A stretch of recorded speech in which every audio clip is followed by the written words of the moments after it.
Hello, my lovely audience. How are we doing? Good, good. We're in a bit uncertain times at the moment, though, aren't we? I mean, politically and everything. The Brexit negotiations, they ain't going good. I was in quite an upsetting time around the vote because I was living in a house divided. I was voting Remain. My partner was voting Leave. Just didn't realise he was voting to leave me. So the only thing that got fucked that night was the country. I should probably say that he was a bit younger than me. So we got any cougars in here tonight? No? Okay. Well, I guess that made me a faguer. I'm a little bit worried that that's just confused a few people and I've just come across as a really homophobic Yoda. Faguer. So obviously I'm single at the moment because I'm doing Star Wars jokes on a fucking Sunday night. And it's strange because it's been my first time being single in quite a while. And my friends are kind of going, so, like, what's it like? I'm like, oh, if I compare it to TV, have you ever seen First Dates? Well, it's now like that. It's more like the X-Files, except for with more mutants and less anal probes. It's true. But I was like, I've been chatting to guys online, which is all new for me. And there was this one guy, and I thought we were getting on really well. And we were chatting away, and then he just disappears. Deletes all of his media. I was like, what's going on? And my friend Gary goes, he's ghosted, and then one day he's going to zombie. So I have to deal with monsters as well as shit gays now. That's what you're saying.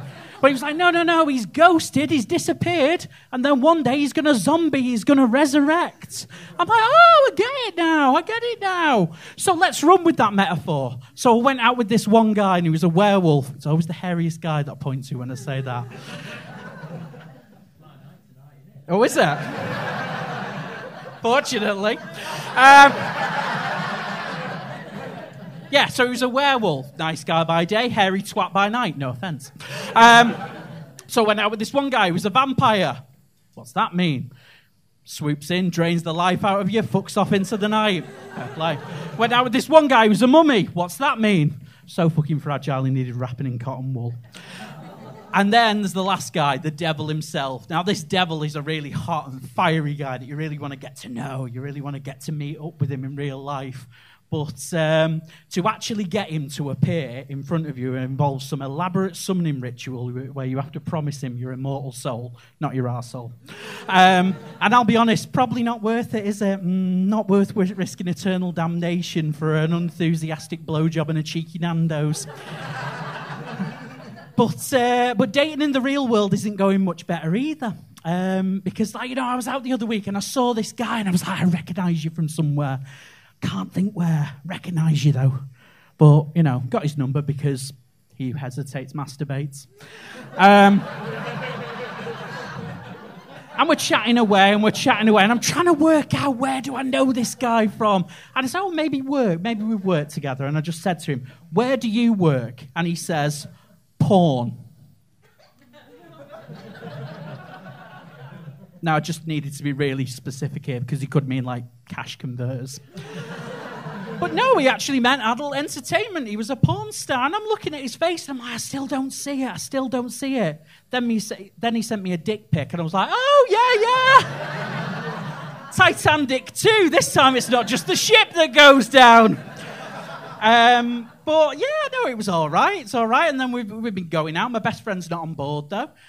He's like, yeah, do you know what? You can't do it. It's too different. And I'm like, why? I said, because, we've both got jobs at the end of the day. I feel like I go to work most days and get shafted by the boss and screwed over. He literally does, but he's paid much, much, much more than me. But he was still no. He's like, no, you can't do it. You're going to get ruined. I'm like, I know what skills he's got. But we're out and about, and it's all good because people come up and go, I know you off the internet. Just once, I'd like them to be speaking about me. Just once. It's not a lot to ask. But we went to a dinner party. And unlike Howard earlier on, I'd love an orgy, hate a dinner party. And my best friend's husband says to him, I know you from somewhere. which was super awkward. Because it turns out he preferred Titanic 1, which is ridiculous because the second one had a much better plot line and much better effects. It's ridiculous. But, so, we were there. Like I said, I hate dinner parties because everybody just talks nonsense about work. And we're chatting away and he's just like, da-da-da-da-da. And I'll be honest, when I'm eating a creme brulee, the last thing I want to hear about is a double penetration. No. Just going to leave you with this. I'm obviously quite a vocal gay. That's why my neighbours hate me. And people do come up to me after I've been on stage and go, "You really gay, or are you just putting it on for the stage?" I'm like, well, if I'm not, getting bummed for the last 20 years was probably a mistake. But no, like I say, I am quite vocal with things. And people do say to me, where do you identify then? Because everybody's got, these different things now. There's gay, there's pansexual, there's bisexual. And I say I identify as a beach boy. By that, I mean I get around. And these days it is difficult. It is difficult to work out because I'll look at people and I'll go, are they straight? Are they gay? What are they? And most of the times, God only knows. No, unless the Beach Boys hit that, apparently. You're going to fucking hate the next bit then. But it's fine because at the end of the day, I'll go home and I've got a device which is helping me pick up good vibrations. Better known Beach Boy here. Right, there we go. Ladies and gents, you've been fantastic. Last thing I want to say to you is a lot of people do ask me questions. Big one is, what does LGBTQ stand for?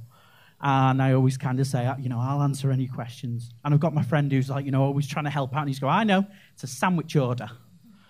No, it's not right. It's not lettuce, gay bacon and tomato. No. LGBTQ is a very important, very specific meaning at the moment. Let's get behind Theresa quitting. Ladies and gents, you've been fabulous. I've been Barry Heap.